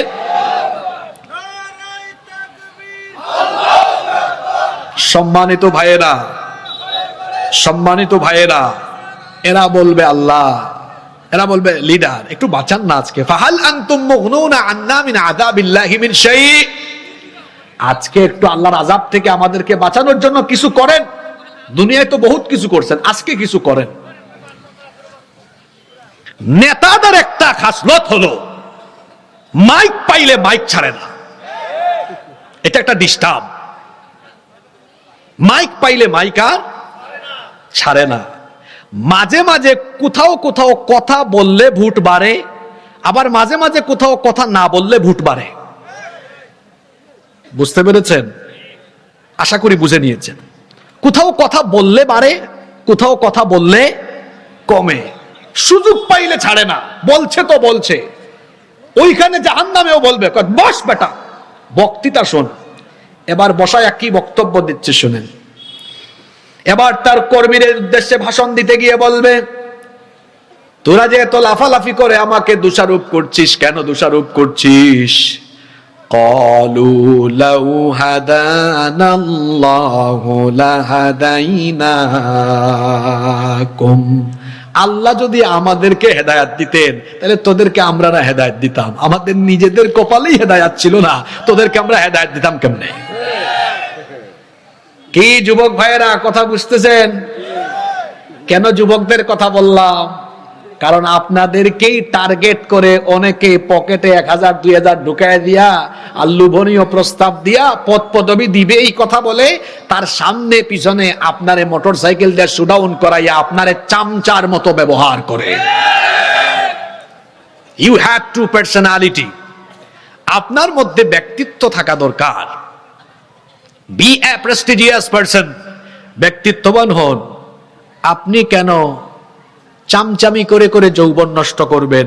এই যৌবন আমি কারো চামচামিতে দিতে পারবো না, বরং আমার যৌবন আর তারুণ্য আল্লাহর জমিনে আল্লাহর দ্বীন কায়েমের জন্য উৎসর্গ করে দিব। আল্লাহ তো আমাদেরকে হেদায়েত দেয় নাই, তোরে কেমনে হেদায়েত দিতাম? কর্মীরা বলবে না, এটা কোনো কথা হইল নাকি? বলবে চুপ কর। নেতারা আরো বলবে সাওয়াউন আলাইনা আজাজি'না আম সাবারনা মা লানা মিন মাহিস, আজকে ধৈর্য ধরো, আর না ধরো যতই চিল্লা চিল্লি আর লাফালাফি করো না কেন, এই জাহান্নামে আমরা নেতারা আর তোমরা কর্মীরা উভয়ে আজকে জাহান্নামের আযাব ভোগ করব সমান সমান। আপনি ঠিক কইলেও কোরআনের কথা, ঠিক না কইলেও ঠিক, ঠিক ঠিক বললেন না, বরং পারলে কোরআনের মাহফিলে আল্লাহর শ্রেষ্ঠত্বের কথা শুনলে বলবেন সুবহানাল্লাহ, বলবেন, পারবেন তো? বলবে আজকে আযাব সমান সমান। আমি কি বানায় বলতেছি নাকি? কর্মীরা বলবে না, কোনোভাবেই এটা হতে পারে না। কেন আযাব সমান সমান হবে? কারণ দুনিয়াতে নেতা আর কর্মীর স্ট্যাটাস কি সমান সমান নাকি? কথা বুঝেন নাই? নেতা কর্মীর স্ট্যাটাস কি সমান? নেতা সব সময় নেতার ভাবে আর কর্মী সব সময় কর্মীর ভাবে। তো যদি নেতা কর্মীর ভাব আলাদা হয় তাহলে আযাব তো আলাদা হওয়ার কথা। একসাথে একরকম কেন হবে? তারা বলবে আমরা এটা মানি না। আল্লাহ বলবেন কিরে হাসরের ময়দানে কারা আবার কি মানে না? এবার এই ভণ্ড কর্মীরা, পথভ্রষ্ট গুমরা কর্মীরা আল্লাহর কাছে গিয়ে বলবে আল্লাহ, আমরা আমাদের পথভ্রষ্ট গুমরা নেতাদের বিরুদ্ধে তোমার কাছে 2টা আবেদন করব। জোরে বলেন কয়টা? আল্লাহ বলবেন কেন, সমস্যাটা কি? তারা বলবে আল্লাহ, এই ভণ্ড পথভ্রষ্ট গুমরা নেতাগুলো দুনিয়াতে আমাদেরকে ব্যবহার করে করে আমাদেরকে জাহান্নামের পথে ঠেলে দিয়েছে। জাহান্নামের পথে আমাদেরকে ঠেলে দিয়ে আজকে জাহান্নামে এসে বলে আযাব নাকি সমান সমান হবে। আল্লাহ, এটা আমরা মানতে পারলাম না, আপনি একটু ইনসাফের বিচার করেন। আল্লাহ বলবেন ঠিক আছে, তোদের দাবি কি? তারা বলবে আল্লাহ, আমাদের 1 নাম্বার দাবি হলো এই পথভ্রষ্ট গুমরা নেতাগুলো দুনিয়াতে আমাদেরকে সামনে পিছে শুধু ঘুরাইছে আর ব্যবহার করেছে। আজকে আমাদের 1 নাম্বার দাবি হলো এদেরকে আমাদের সামনে একটু ফেলে দেন আর একটু সুযোগ দেন, যাতে করে আমরা এদের বুকের উপরে উঠে এদেরকে দলিত মথিত করতে পারি। তারা তখন বলবে নাজআলহুমা তাহতা আকদামিনা লিয়াকুনা মিনাল আসফালিন। আল্লাহ এদেরকে একটু সামনে ফালান, এদের বুকের উপরে উঠে একটু পাড়া দেই। নেতার ঘরের নেতা, তোর নেতাগিরি তোর কর্মীরাই সেদিন ছুটাই দিবে। এটা কয় নাম্বার দাবি? হ্যাঁ যুবকেরা, মাথায় কে গুলা ঢুকে? যদি না ঢুকে তো মনে করবো গোবর ঢুকায় রাখছো মাথায়। পরিষ্কার কথা কি বুঝো না? কোথায় দৌড়াও? হয় আলেম হও, নইলে আলেমের ছাত্র হও, নইলে আলেম উলামার শাগরিদ সাথী হয়ে যাও। কোথায় দৌড়াও? আতরের সাথে থাকলে আতরের গন্ধ, বিড়ির সাথে থাকলে বিড়ির গন্ধ। আজে বাজে জায়গায় যাইও না, আজে বাজে গন্ধ লেগে যাবে। দেখো না সারা দেশের আলেমরা এখন এক হয়ে গেছেন, যুবকরা দেখো না। আপনারা খুশি না বেজার? আলেমরা এক হয়ে গেছেন দেখে পাশের দেশে দাদা বাবুদের রাতের ঘুম হারাম হয়ে গিয়েছে। আবার এই দেশে যারা তাদের পা চাটা গোলাপ, তাদের কলিজার মধ্যে আগুন ধরে গিয়েছে, কথাবার্তায় ব্যালেন্স নাই, কি বলে নিজেও বুঝে না। আর বাংলাদেশে, আপনাদের দেশে দলান্ধ দলকানা মানুষের সংখ্যা বেশি। এত দলকানা, এত দলান্ধ, তার নেতা নেত্রীর প্রতি তার অন্ধ আনুগত্য এত বেশি যে ইসলাম আর দ্বীনের সাথে সাংঘর্ষিক বিষয়ও সে তার নেতা নেত্রীর অনুসরণ করবে, অনুসরণ করে আলেম উলামার সামনে আজে বাজে কথা বলবে, বেয়াদবি করবে। ও আমার ভাই, আমি আপনাকে বলছি সময় থাকতে সাবধান হন। এদেশের আলেমরা কখনো দেশের বিরুদ্ধে, জনগণের বিরুদ্ধে কাজ করেন নাই, বরং দেশ স্বাধীন হওয়ার পর থেকে আজ অবধি এদেশের আলেমরা দেশের স্বাধীনতা সার্বভৌমত্ব রক্ষায় কাজ করেছেন। যারা বলে আলেম ওলামারা দেশকে পিছায়া দিচ্ছেন, আমি একটা কথা বলি, এই দেশে আলেম ওলামারা চুরি ডাকাতি দুর্নীতি করে দেশের বাইরে বাড়ি গাড়ি করেছেন, এরকম একজন আলেমের নাম আপনারা বলতে পারবেন? এত আস্তে বললেন কেন? বলতে পারবেন? দেশের সম্পদ লুটপাট করে বিদেশে চলে গিয়েছে 54 বছরে একজন আলেমের তালিকা দিতে পারবেন? আমাদেরকে যারা গালিগালাজ করে ওদের লিস্ট এত লম্বা, এমন চোর, এমন ডাকাত, দেশের সম্পদ, জনগণের সম্পদ চুরি করে দেশের বাইরে সম্পদের পাহাড় করেছে। আমাদেরকে খেপাবেন না, নইলে খবর আছে। আমাদেরকে খেপাবেন না। উলামা মাশায়েখদের সাথে বেয়াদবি করে আগেই বলেছি, কেউ ক্ষমতার চেয়ারে এই দেশে টিকতে পারবে না। সম্মানিত ভাইয়েরা, আমি বলছিলাম কর্মীরা আল্লাহর কাছে আবেদন করছে দুইটা। এক নাম্বারটা বলে ফেলছে। এক নাম্বারটা কি? আল্লাহ একটু সামনে ফালান, পায়ের তলায় পাড়া দেই। আপনারা এটাকে আঞ্চলিক ভাষায় কি বলেন? হ্যাঁ, কি বলছে? খসিব। আরে বাবা, খসিব মাখরাজ ঠিক আছে, খসিব। আর আমাদের সিলেটে কি বলে জানেন? এটাও বলি, আল্লাহ একটু সামনে ফালাইয়া দেও রে বা, ফাওয়ার তোলাত কত বিল উড়া দেই। কিতা দেই? মাথাও কাটে। কিতা দেই? ওলা উড়া দেই, উড়া। আর আপনারা কি দেন? খসি দেই। এখন খসি দিবে একদম। এটা তো গেলে এক নাম্বার। দুই নাম্বারটা তো শুনতে হবে। কষ্ট হচ্ছে আপনাদের? দুই নাম্বারটা হলো, আল্লাহ এই ভণ্ড নেতাগুলাকে আজকে ভালো করে সাইজ করেন, কারণ দুনিয়ায় তারা আমাদেরকে ব্যবহার করেছে, ইউজ করেছে। আজকে আবার এসে বড় গলায় বলে আযাব নাকি সমান সমান। আল্লাহ আমাদের দুই নাম্বার দাবি হলো, রব্বানা আতিহিম দি'ফাইনি মিনাল আযাবি ওয়ালআনহুম লা'নান কাবীরা। আল্লাহ জাহান্নামে আজকে আমাদেরকে যে আযাব দিবেন, এই বন্ড পথভ্রষ্ট গুমরা বেঈমান নেতাদেরকে আমাদের আযাবের ঠিক ডবল করে আযাব দিবেন। নেতা মজা বুঝবা সেই দিন। যুবক, তরুণ, ছাত্র ভাইদের পা ধরে বলছি, পা ধরে বলছি, বেনামাজি, বেঈমান, ভণ্ড, গুমরা, পথভ্রষ্ট নেতাদের সঙ্গ ছেড়ে দাও, আলেম উলামার সাথী হয়ে যাও।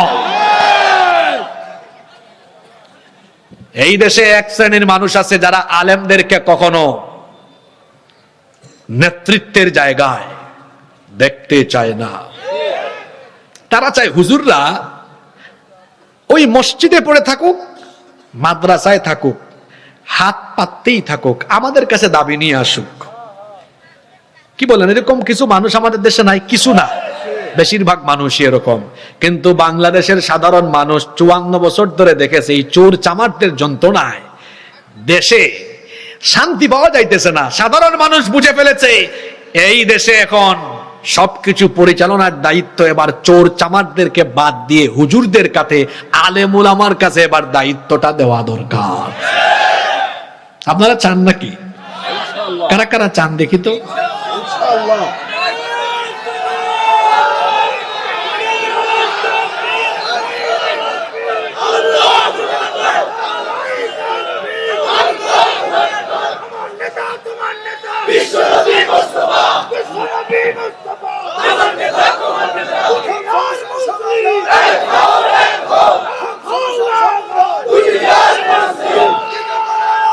হায় রে কমিটি, হায় রে কমিটি, ওয়াজ কমিটি, এত তাজা তাজা শ্রোতা। এই যে ওয়াজ তো দরকার ছিল রাত 9টায়। এই জজবাওয়ালা, আমি আজকে বলে যাচ্ছি, মিডিয়ায় রেকর্ড হচ্ছে, আমি আগামী বছর নীলফামারীতে কেবল তাদের দাওয়াত রাখবো যারা আমাকে 9টায় স্টেজ দিবে।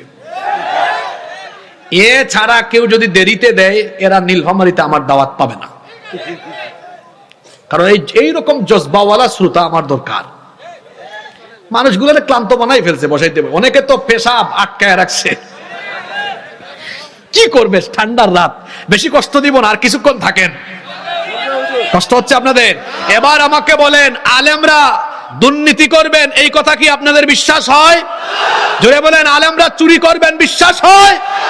তাহলে বলেন, চুরি ডাকাতি আর দুর্নীতি মুক্ত বাংলাদেশ পরিচালনায়, আপনারা রাষ্ট্র পরিচালনায় আলেম উলামাদেরকে দেখতে চান কি চান না? হাত নামান। এবার আসল কথা বলি।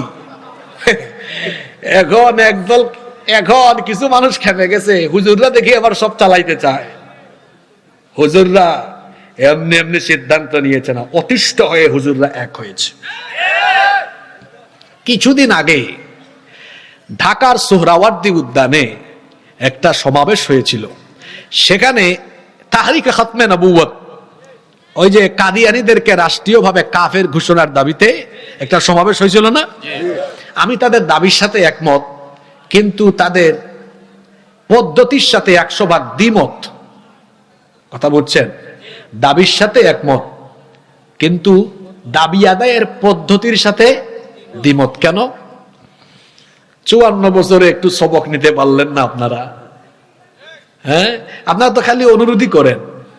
আপনারা অনুরোধের জায়গায় আর কতকাল থাকবেন? বলতেছেন আমরা অনুরোধ করছি, আমাদের দাবিটা মেনে নেন। শাপলা চত্বরে 13 দফা নিয়ে গিয়েছিলেন। তারপরে রমজান মাস আসলে আপনারা অনুরোধ পাঠান যে দয়া করে দিনের বেলা হোটেল রেস্তোরাঁ বন্ধ রাখেন। বিভিন্ন সময় অনুরোধ করেন ইসলাম বিরোধী আইনটা করবেন না, ধর্মীয় এই গানের শিক্ষক নিয়োগ দিবেন না, অনুরোধ জানান। আর কতকাল হুজুররা অনুরোধের জায়গায় পড়ে থাকবে? সময় এসেছে, এবার আমরা আর অনুরোধ করব না। এবার যেখানে আদেশ করা যায় সেই আইন পাশ করার জায়গায় আমরা গিয়ে আইন পাশ করে করে ভালো জিনিস চালু করব, সকল অন্যায়কে আমরা বন্ধ করে দিব। আপনারা চান কি চান না? চায় না কারা জানেন? বলতাম আমি নির্ভয়েও বলি, আমি ভয় নিয়ে কোনোদিনও বলি না। আমার উপর বেশ কয়েকবার হামলা হয়েছে, আমার গাড়ি ভাঙচুর হয়েছে, আমাকে অ্যাটাক করা হয়েছে, আমারে কেউ থামাইতে পারে না। আমরা থেমে যাওয়ার জাতি না। আমরা থেমে যাব সেই দিন, মরণ হবে যেই দিন। আমরা তো শাহাদাতের পথকে বেছে নিয়েছি, এজন্য আমাদেরকে গুলি, বোমা, রকেট, গুলি, বোমা, তারপরে ফাঁসির দড়ি কিংবা হুমকি ধামকি, জেল জুলুম, এগুলোর ভয় দেখাই আমাদেরকে লাভ নাই। আমরা এই সকল হুমকি ধামকির পরোয়াও করি না। কারে হুমকি দেন আপনি? আমরা তো জানি আমরা যে কোনো সময় মারা যাব। যারা দুনিয়া খুর এদের মরণের ভয় আছে, কিন্তু আমরা যারা দুনিয়ার বিনিময়ে আখিরাতকে গ্রহণ করে নিয়েছি, আমাদের মনে কোনো ভয় নাই, আমাদের হারাবার কিচ্ছু নাই। এজন্য আমার জাতীয় কবি বলেছেন, উহারা চাহুক দাসের জীবন, আমরা শহীদি দরজা চাই। নিত্য মৃত্যু ভীত ওরা, মোরা মৃত্যু কোথায় খুঁজে বেড়াই। আল্লাহু আকবার। আমরা আলেমুল আমাদের সাথে থাকবো ইনশাআল্লাহ।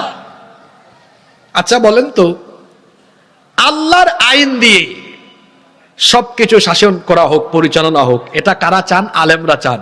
তো আলেমরা কি খারাপ কিছু বলছেন? জোরে বলেন, খারাপ কিছু বলছেন? তো এই দাবির সাথে যারা একমত না, তারা কি চায়? তারা চায় কোরআন বাদ দিয়ে মানুষের তৈরি করা আইন দিয়ে চলুক, যেন এই সকল চোর চামারেরা ইচ্ছা মতো চুরি ডাকাতি দুর্নীতি করতে পারে। এই সময় শেষ হয়ে যাচ্ছে।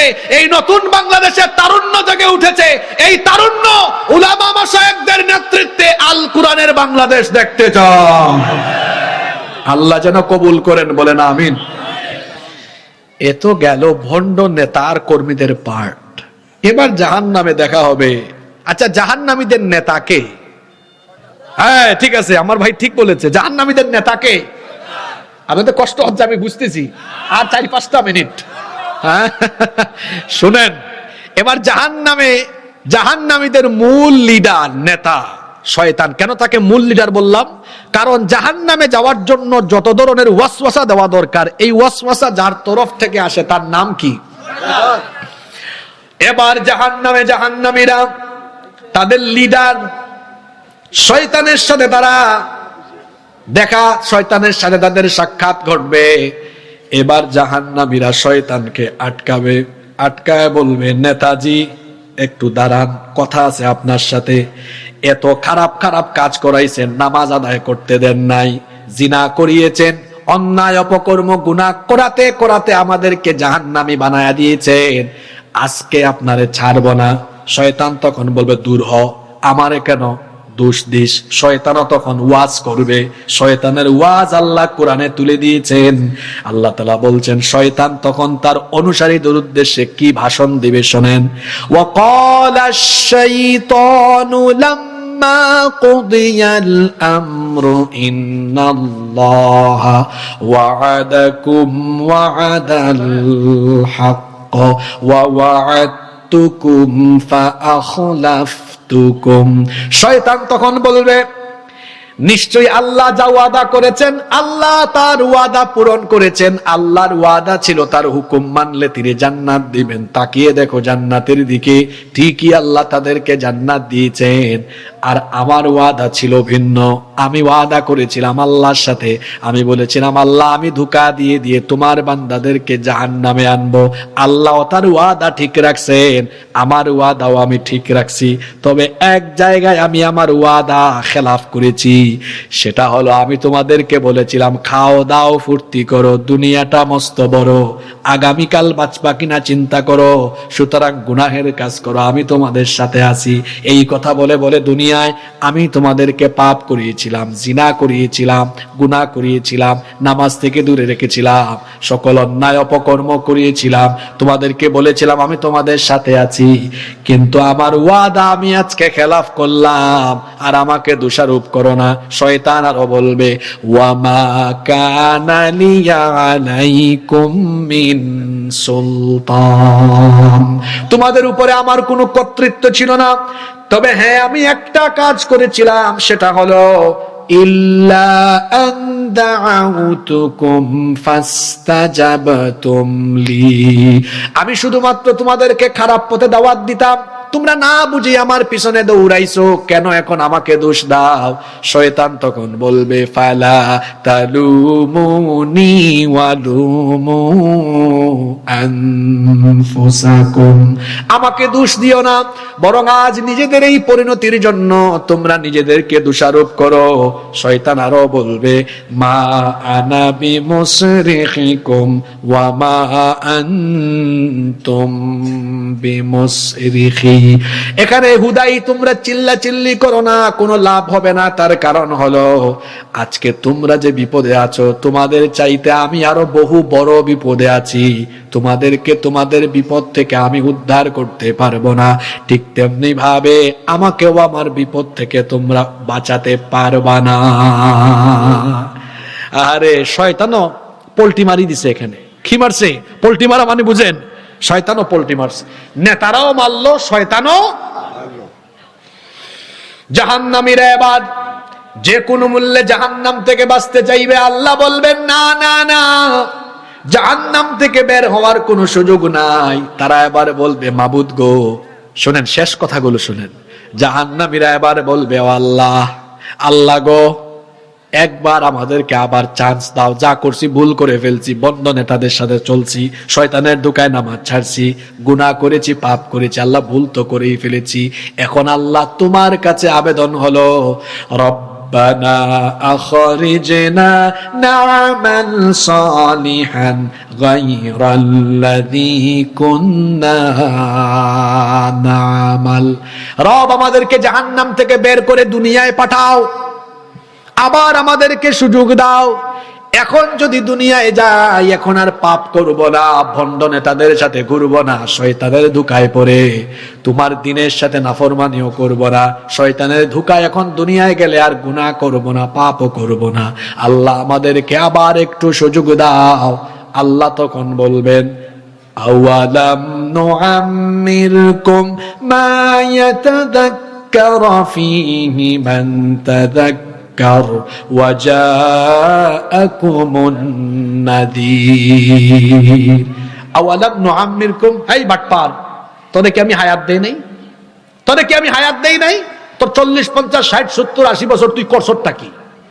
এত লম্বা সুযোগ দিলাম, তোদের জামানায় নবী রাসূল গেল, তোদের জামানায় নবী রাসূলদের ওয়ারিসরাও গেল, সেই এলাকায় হাসিবুর রহমানও গেল, এত লম্বা সময় বুঝাইলো যে নামাজ ছাইরো না, তোর কানে গেল না, নামাজ ছাড়লি, এত করে বুঝাইলো গুনাহ করবি না, তাও করলি।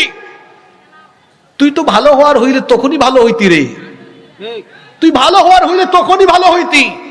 তোরে আর আবার 2 নাম্বার, দ্বিতীয়বার তোরে আর এই জাহান্নামে, আমি জাহান্নাম থেকে বের করে দুনিয়ায় পাঠাবো না, এখানেই থাক, মজা বোঝ।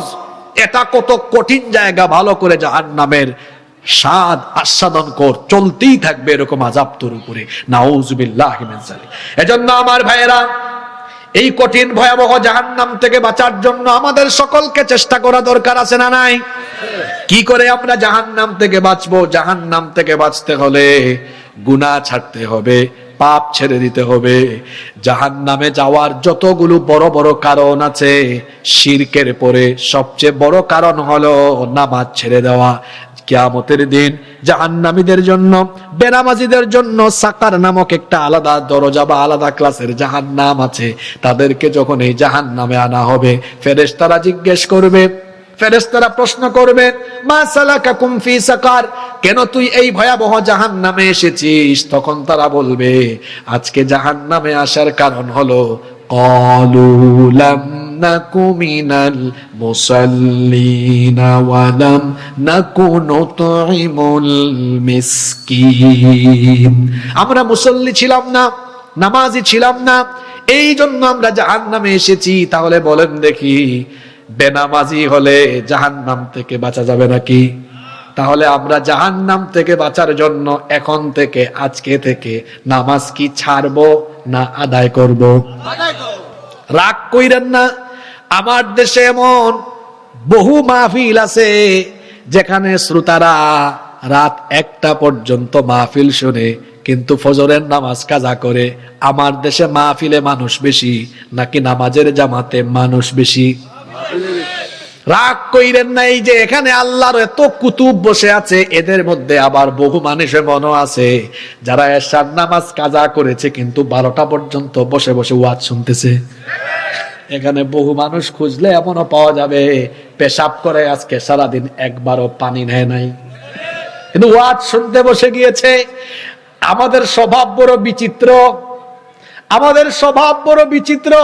আমরা জাহান্নাম থেকে বাঁচতে চাই, কিন্তু জাহান্নামে যাওয়া লাগে যে কাজ করলে সেই কাজগুলো আমরা ছাড়তে চাই না। সমস্যা হলো এই জায়গায়, আমরা ওয়াজ শুনি কিন্তু আমল করি না। এজন্য কবি বলেছেন, আমাদের দেশে হবে সেই ছেলে কবে, কথায় না বড় হয়ে কাজে বড়। কথা যা হবে, কাজ হবে, আমল হবে তার চেয়ে বেশি। কেন নাপাক থাকেন বলেন তো? পেশাব করে পানি নেন না কেন? কেন নাপাক থাকেন?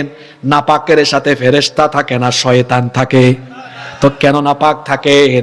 নবীজি বলেছেন, ইউবাতু কুল্লু আবদিন আলা মা মাতা আলাইহি, মানুষ যে অবস্থায় মরবে ওই অবস্থায় হাসরের মাঠে উঠবে। যারা নাপাক হয়ে মরবে, কিয়ামতের দিন তার হাসর হবে পবিত্রদের সাথে না নাপাকের সাথে? নাপাক থাকবেন না। অনেক যুবকেরা আছে নাপাক শরীরে রাতের বেলা ঘুমায়। ও আমার যুবক ভাইয়েরা, রাতের বেলা নাপাক শরীরে ঘুমাবেন না, কারণ কত মানুষ আছে ঘুমের মধ্যে মারা যায়। আমাদের মতো কত বক্তা আছে বক্তৃতা করতে করতে মারা যায়। গতকাল একটা ভিডিও ভাইরাল হয়েছে, একজন বক্তা বক্তৃতা করতে গিয়ে বক্তৃতার মঞ্চে স্ট্রোক করেছে। গত 2-3 বছর আগে বাংলাদেশে এক জায়গায় আমি বক্তব্য দিচ্ছি, আমার পাশে সভাপতি বেহুশ হয়ে পড়ে গিয়েছে। এইরকম বহু জায়গায় ঘটনা ঘটে। মরণ যে কার কখন হয় কেউ জানে না, কারণ পৃথিবীতে আসার সিরিয়াল আছে কিন্তু যাওয়ার কোনো সিরিয়াল নাই। আমার যুবক ভাইয়েরা, খবরদার খবরদার, নাপাক থাকবেন না, নাপাক শরীরে ঘুমাবেন না। নাপাকের সাথে ফেরেশতা থাকে না, নাপাকের সাথে থাকে শয়তান। শুধু তাই নয়, শুধু তাই নয়, এই নাপাক অবস্থায় মারা গেলে পরিস্থিতি ভয়াবহ হবে। আরেকটি ব্যাপার হলো, জাহান্নাম থেকে বাঁচার জন্য 5 ওয়াক্ত নামাজ ভালোভাবে আমল করতে হবে, জামাতের সাথে আদায় করতে হবে। খবরদার খবরদার, পা ধরে বলে যাচ্ছি, আল্লাহর ওয়াস্তে কোনোদিন কখনো নামাজ ছাড়বেন না। আপনারা সবাই জানেন, কিয়ামতের দিন আল্লাহ তাআলা সর্বপ্রথম যে আমলের হিসাব চাইবেন সেই আমলের নাম কি? তো ওয়াজ তো আপনারাই জানেন, তা আমলটা করেন না কেন?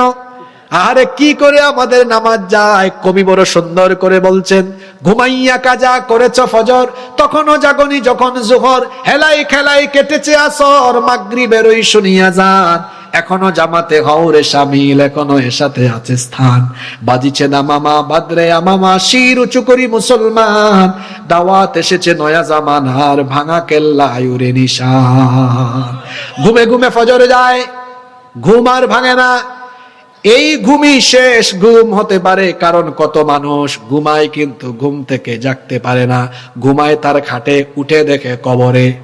কেমন করে ঘুমাও তুমি, কেমন করে ঘুমাও তুমি, ফজর করে কাজা, এমন তো হতে পারে জোহরে জানাজা, হতে পারে কিনা? ও বাম আমার যুবক ভাইরা, পাটা ধরে বলে যাচ্ছি রে ভাই, আল্লাহর ওয়াস্তে নামাজটা ছাড়িয়েন না। এটাই হলো নামাজের বয়স। আল্লাহর ওলি হয়ে যেতে পারবেন 5 ওয়াক্ত নামাজের পাশাপাশি শেষ রাতে না ঘুমায়া তাহাজ্জুদে দাঁড়ান, চোখের পানি ছেড়ে দেন। এটাই হলো চরিত্র গঠনের বয়স। 5 ওয়াক্ত নামাজ আর তাহাজ্জুদের আমলটা ঠিক করে ফেলেন, দেখবেন চরিত্র সুন্দর হয়ে যাবে। সকল অন্যায় থেকে হেফাজত করে দিবেন কে? জাহান্নাম থেকে বাঁচতে হলে নামাজের আমল ঠিক করে ফেলতে হবে। নামাজ কখনো ছাড়া যাবে না। শুধু নামাজ নয়, নামাজের সাথে সাথে অন্যান্য ফরজ মৌলিক ইবাদত গুলো ঠিক করে ফেলতে হবে। আল্লাহর হক যেমন আদায় করবেন, ঠিক তেমনি ভাবে মানুষের হকের ব্যাপারে সাবধান হয়ে যেতে হবে। মানুষের হকের মধ্যে সবার উপরে হলো আব্বা আম্মার হক। আব্বা আম্মার সাথে বেয়াদবি করলে জীবনের সব আমল বরবাদ হয়ে যাবে। পিতামাতার সাথে লাউডলি কথা বলবেন না, উঁচা গলায় কথা বলবেন না। তাহলে কেমনে কথা বলবেন? আল্লাহ শিখিয়েছেন ওয়াকুল্লাহুমা কাউলান কারীমা, সফট ভয়েসে, নরম ভয়েসে, সুন্দর করে কোমল ভাষায় আব্বা আম্মার সাথে কথা বলবেন। গলার আওয়াজ বড় করবেন না, ধমকাবেন না, চক্ষুও লাল করে মোটা করে কথা বলবেন না। মা বাবা হলো সন্তানের জন্য সবচেয়ে বড় নেয়ামত। কারণ যে সন্তানের উপরে আল্লাহ, যে সন্তানের উপরে পিতামাতা সন্তুষ্ট, ওই সন্তানের উপরে আমার আল্লাহ সন্তুষ্ট। পিতামাতা হলো সন্তানের সবচেয়ে বড় পীর। এক সাহাবী বলেছেন, ওগো আল্লাহর নবী, আমাকে জিহাদের ময়দানে নিয়ে চলেন, জিহাদ করে লড়াই করে শহীদ হব। আল্লাহর নবী বললেন, হাল্লাকা মিন উম্মিন, তোমার কি মা আছে নাকি? সাহাবী বললেন হ্যাঁ। নবীজি বললেন, আমার সাথে জিহাদে যাওয়ার দরকার নাই, বাড়ি যাও, মায়ের সেবা করো, কারণ তোমার মায়ের পায়ের তলায় আল্লাহ জান্নাত রেখেছে। এই জন্য যুবক ভাইদেরকে বলবো, পিতা মাতার খেদমত করেন, পিতা মাতার খেদমত করেন। পিতা মাতা হলো জীবনের সবচেয়ে বড় নেয়ামত। যাদের পিতা মাতা নাই তাদের যেন মাথার উপরে আর কোনো ছায়া নাই। মা বাবার মতো আপনজন দুনিয়ায় আর কেউ হতে পারে? পিতা মাতা হলো সন্তানের সবচেয়ে বড় আপনজন। এবং মানুষের হকের মধ্যে আব্বা আম্মার হক, এটা হলো সবার উপরে। মা বাবাকে কষ্ট দিবেন না, তারা অসুস্থ হলে চিকিৎসা করাবেন, মা বাবার জন্য সবচেয়ে বেশি খরচ করবেন, মা বাবাকে প্রায়োরিটি দিবেন, সবার উপরে মা বাবাকে প্রাধান্য দিবেন। ঘরে আপনার স্ত্রী সন্তান ভাই বোন যারা আছে, সব চাইতে বেশি প্রাধান্য দিবেন আব্বা আম্মাকে। সুন্দর ভাষায় কথা বলবেন, ভদ্র থাকবেন, মা বাবাকে রাতের বেলা ঘুম পাড়াবেন, মা বাবাকে রাতের বেলা ঘুম পাড়াবেন, মা বাবাকে সুযোগ পেলে মুখে তুলে খাইয়ে দিবেন, তাদের মুখে তুলে খাওয়ান, ঘুম পাড়ান। যদি কোনোদিন একবার আব্বা আম্মা খুশি হয়ে একবার যদি মনে মনে বলে ফেলে, আল্লাহ আমি আমার সন্তানের উপর খুশি হয়ে গেলাম, আল্লাহ তখন বলবেন, যাও, তোমার এই সন্তানের উপরে আমিও খুশি হয়ে গেলাম। আর কি হতে পারে এর চেয়ে বড় সৌভাগ্য, জীবনের চরম পাওয়া আর কি হতে পারে? যদি একবার আপনার বাবা বা মা বলে ফেলে, আল্লাহ আমি খুশি হয়ে গেছি, আল্লাহ বলবেন, যাও, আমিও তোমার সন্তানের উপর খুশি হয়ে গেছি। সুবহানাল্লাহ। স্ত্রীর হক আদায় করবেন, কষ্ট দিবেন না। মহিলা প্যান্ডেলে থাকা বোনদেরকে বলছি, স্বামীর হক নষ্ট করবেন না, স্বামীর খেদমত করবেন, আনুগত্য করবেন। যারা বাবা মা হয়েছেন, সন্তানের হক নষ্ট করবেন না। সন্তানদেরকে এই যে ডিসেম্বর মাস এসেছে, ভালো প্রতিষ্ঠানে পড়ালেখা করাবেন। যেই সকল প্রতিষ্ঠানে পড়ালেখা করালে তারা দিন শিখবে, কোরআন শিখবে, হাদিস শিখবে, সেখানে পড়াবেন। আমার দেশের শিক্ষা ব্যবস্থার অবস্থা এখন খারাপ। শিখায় আতা গাছে তুতা পাখি, ডালিম গাছে মৌ, এত ডাকি তবু কথা কও না কেন বউ।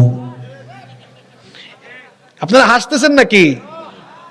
আমি একটা প্রতিষ্ঠান করলাম, চিন্তা করলাম বাংলা বই কোনটা দিব। আমার বাংলা বই এনে দেখি, এটা সম্ভবত ক্লাস 1 মনে হয়, এই কবিতাটা, এটা দেখে আমি ফালাই দিছি বইটা। কি শিখাবো? আমাদের বাচ্চারা কি এগুলো শিখবে? আরো শিখাচ্ছে কি, হাট্টিমা টিম টিম, তারা মাঠে পারে ডিং, তাদের খাড়া। আচ্ছা, এটা লেখককে, কবিকে জানেন আপনারা? এটা আমি সার্চ করব বলে সার্চ করা হয় না, আমি এটা আজকে দেখব। এটা যে লিখছে, যে কি পরিমাণ গাঞ্জা খাইছে আমি জানি না। কেউ একজন সার্চ করে ফেলেন। আমি কথা বলতে বলতে দেখেন, হে লেখছে কি, হাট্টিমা টিম টিম তারা মাঠে পারে ডিম। এখন যারা মাঠে পারে ডিম এদের নাকি খাড়া আছে দুইটা শিং। আপনারা বলেন তো শিংওয়ালা কোন প্রাণী কি ডিম পারে? শিংওয়ালা কি দেয়? বাচ্চা দেয়। বলেন শিংওয়ালা কি দেয়? বাচ্চা দেয়। শিংওয়ালা ডিম দেয় না, বাচ্চা দেয়। তো আমাদের সন্তানদেরকে এরা কি সত্য বা ভালো জিনিস শেখায় না মিথ্যা জিনিস শেখায়? আমরা ছোটবেলায় খুব সুন্দর কবিতা পড়েছিলাম, তুলি দুই হাত করি মুনাজাত, পড়ছেন না আপনারা? আরো পড়েছিলাম এত সুন্দর, ভোর হলো দূর খুলো খুকুমনি উঠরে, পড়ছেন না কবিতাটা আপনার? হ্যাঁ, তারপর আরো সুন্দর সুন্দর কবিতা আছে তো। হ্যাঁ, সকালে উঠিয়ে আমি মনে মনে বলি সারাদিন আমি যেন। আরেকটা কবিতা ছিল গুলাম মোস্তফার, অনেক সুন্দর। আমি বলি অনন্ত অসীম প্রেমময় তুমি বিচার দিনের স্বামী। এরপরে চল চল চল ঊর্ধ্ব গগনে বাজেমা দল, নিম্নে উতলা ধরণী তল, অরণ পাতের তরুণ দল চললে চললে। এগুলো আউট করে দিয়েছে। আউট করে দিয়া এই আজে বাজে জিনিস কয়, আতা গাছে তুতা পাখি ডালিম গাছে মৌ, এত ডাকি তবু কথা কও না কেন বউ। এর কি বিয়ের বয়স হইছে? এখনো তারে উল্টায়া ধরলে তার মায়ের বুকের দুধ বাইর হইতে পারে মুখ দিয়া। রুকুনুজ্জামান খান নাম তো সুন্দরী আছে দেখি, কাম তো ঠিক নাই। সন্তানদেরকে এই ডিসেম্বর মাস এসেছে মাদ্রাসায় পড়া, অথবা আমাদের দেশে অনেক ইসলামিক স্কুল আছে। ইসলামিক স্কুল আছে না, যেখানে খুব ভালো কারিকুলাম। এই ডিসেম্বর মাসে কিন্তু আপনারা সিদ্ধান্ত নেবেন, মিডিয়ার ভাইরা এটা দিবেন, কাটিং করে আলাদা করে দিবেন, এটা জাতি শোনা দরকার। এই ডিসেম্বর মাসে প্রত্যেক মা বাবা তার সন্তানদেরকে একটি ভালো প্রতিষ্ঠানে ভর্তি করাবেন, এটা আপনাদের দায়িত্ব। এমন প্রতিষ্ঠানে পড়াইয়েন না যে সব শিখে ফেলছে কিন্তু দিন নাই, কোরআন নাই, হাদিস নাই, পরে পিতামাতা মারা গেলে জানাজা কেমনে পড়তে ওইটাও জানে না। সন্তানদেরকে ভালো প্রতিষ্ঠানে পড়াবেন, যেখানে আপনার সন্তান দিনও শিখবে, পাশাপাশি আধুনিক জ্ঞান বিজ্ঞানেরও চর্চা করবে। এই রকম কারিকুলামে যে প্রতিষ্ঠানে পড়াশোনা হয় সেখানে আপনার সন্তানকে পড়াবেন। কারণ আমাদের সন্তানগুলো হলো এমন, যদি নেককার বানিয়ে যেতে পারি এরাই দোয়া করবে আমাদের জন্য, রব্বির হামহুমা কামা রব্বায়ানি সগীরা।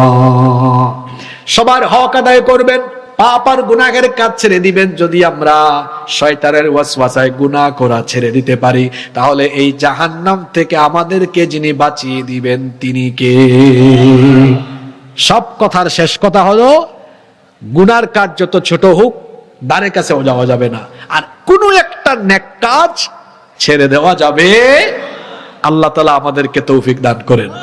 আপনাদের এলাকায় অনেকে থাকেন, প্রধান বক্তা মুনাজাতের আগে আমরা কিছু দান সহযোগিতা করে তারপরে উঠবো, এরকম কেউ থাকলে 1 মিনিট সময় দিলাম, আমার হাতে দেন। এই যে মসজিদের উন্নয়ন কল্পে না আজকের মাহফিলটা হয়েছে, আল্লাহর ঘরে আপনারা দিবেন, আপনারা যারা শামিল হবেন দিয়ে দেন। তবে আপনারা খুব ভদ্র মানুষ, আমি ভাবছিলাম 12টার মধ্যে শেষ করব, কিন্তু আপনাদের জজবা দেখে আমি রাত 1টা হয়ে যাচ্ছে, চালায় গেছি।